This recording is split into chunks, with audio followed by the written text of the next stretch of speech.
Lieutenant বায়েজিদে মুগ্ধ পুরো বাংলাদেশ। কুমিল্লার বুড়িচং উপজেলায় বন্যার্ত মানুষকে উদ্ধার ও ত্রাণ তৎপরতায় সেনাবাহিনীর নবীন অফিসার লেফটেন্যান্ট মোহাম্মদ বায়েজিদ বোস্তামীর ভূমিকা নজর কেড়েছে সবার। গত ২২ আগস্ট কুমিল্লার বুড়িচং উপজেলায় বন্যার্তদের উদ্ধার কার্যে নিয়োজিত হয়ে নিজ হাতে তিনি অদ্যাবধি ৩৫০ জনের অধিক বন্যার্তদের উদ্ধার করেন। এদের মধ্যে ছিলেন শিশু, অসুস্থ ব্যক্তি, অন্তঃসত্ত্বা মহিলা, বয়োজ্যেষ্ঠ ব্যক্তি সহ অনেকেই।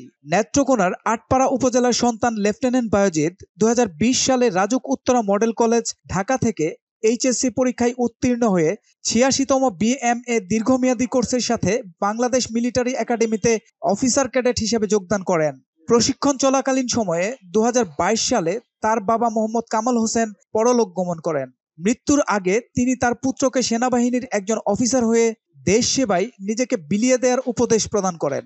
পরলোক গমনকারী বাবার স্বপ্ন বাস্তবায়নে লেফটেন্যান্ট বায়েজিদ সেনাবাহিনীর কঠোর প্রশিক্ষণ সফলতার সাথে সমাপ্ত করেন। বাল্যকাল থেকেই দক্ষ সাঁতারু লেফটেন্যান্ট বায়েজিদ প্রশিক্ষণ চলাকালীন সময়ে নৌবাহিনীর তত্ত্বাবধানে পরিচালিত সাঁতারের উচ্চতর প্রশিক্ষণ ফ্রগম্যান কোর্স সম্পন্ন করেন।